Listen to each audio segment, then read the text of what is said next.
Hola, hola. Ahora vamos a hacer un primer ejemplo para centro de gravedad de un sistema de partículas. Tenemos tres partículas, P1, P2 y P3, que se encuentran en el plano cartesiano y que tenemos que determinar la posición del centro de gravedad respecto al origen. Acá nos da el punto, siempre nos va a dar un punto con respecto al cual debemos determinar el centro de gravedad. Bueno, primero vamos a acordarnos de la ecuación. ¿Qué decía la ecuación? El centro de gravedad, la posición del centro de gravedad es un vector y esa posición va a tener componentes en X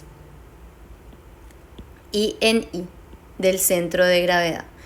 Entonces, ¿cómo vamos a determinar estas componentes? X del centro de gravedad es igual al peso 1 por su coordenada, más peso 2 por la coordenada, más peso 3 por la coordenada, dividido la suma de los pesos. Lo mismo para Y. Entonces, Y del centro de gravedad va a ser igual a peso 1 y 1 más peso 2 y 2 más peso 3 y 3 sobre la suma de los tres pesos, peso 1, peso 2 más peso 3 más peso 3. Entonces sacamos el valor del peso nos está contando que tenemos tres partículas de peso 1, 2 y 3, sabiendo que los pesos son iguales. Bueno, entonces ya tenemos el valor del peso 1, va a ser P. Ahora debemos de obtener sus coordenadas, su centro, o sea, su posición. El centro de gravedad de esta partícula es este punto, que va a ser el centro. Entonces, el centro de gravedad de 1, de 2 y de 3. X1 vamos a obtener bajando esta línea y va a quedar justo en la mitad. ¿Por qué? Porque es un triángulo equilátero. Entonces aquí tenemos que esta posición es 10. Entonces eso va a ser la componente del centro de gravedad de la partícula 1, 10 en X. Y en Y, bueno, en Y hay que hallar. Sabemos que es un triángulo equilátero, entonces los tres ángulos son iguales, lo que nos da la posibilidad de determinar esta altura. Esta altura va a ser la posición I1 que estamos buscando. Entonces decimos, bueno, seno, como es el opuesto de 60, es h sobre la hipotenusa que no tenemos. Vamos a usar la función tangente. La función tangente podemos usar. Tangente de 60 es cateto opuesto sobre cateto adyacente, y el adyacente es esta distancia que es 10.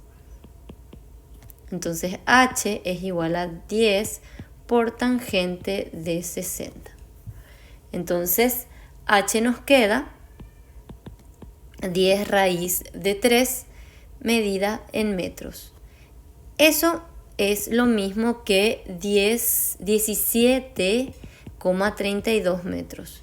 Entonces acá voy a poner nomás 10 raíz de 3 para que sea más exacto mi resultado en metros. Para el peso 2, P, voy a tener un centro de gravedad 2. X2 es esta distancia. Entonces X2 vale 20. ¿Sí? Entonces va a ser 20, la altura Y, no hay altura porque está sobre el eje X, entonces es 0. Y fíjense que la partícula 3 está en el origen. Como está en el origen, entonces no tiene componentes ni en X ni en Y, pero sí tiene peso. Entonces el centro de gravedad 3 va a ser 0,0. Todo esto en metros, la distancia está en metros. Bueno, una vez que tenemos eso, procedemos a reemplazar en la ecuación para poder hallar las componentes del centro de gravedad del sistema ahora. O sea, esto es del sistema. Entonces, P1 es P. X1 vale 10. Más P2P. X2, 20. Más P3 por X3, que es 0. Sobre P1 más P2 más P3, que es la suma de los tres pesos. Entonces esto nos queda 30P arriba, debajo 3P.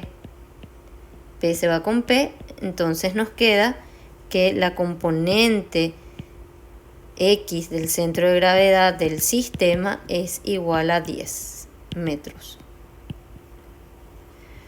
Ahora nos vamos a la componente Y. La componente en Y va a ser Y del centro de gravedad del sistema. Va a ser peso 1 por I1. ¿Cuánto vale I1? 10 raíz de 3. Más peso 2 por X2. I2 vale 0. Más peso 3 por I3, que también vale 0. Pero abajo se suman los tres pesos del sistema. Entonces, Y del centro de gravedad del sistema, arriba, ¿qué nos queda? 10 raíz de 3P sobre 3P. P se va con P. Finalmente nos queda que Y del centro de gravedad del sistema es 10 raíz de 3 sobre 3 metros. Si reemplazamos y expresamos como vector, nos queda 10 punto y coma 10 raíz de 3 sobre 3 en metros. Muchas gracias.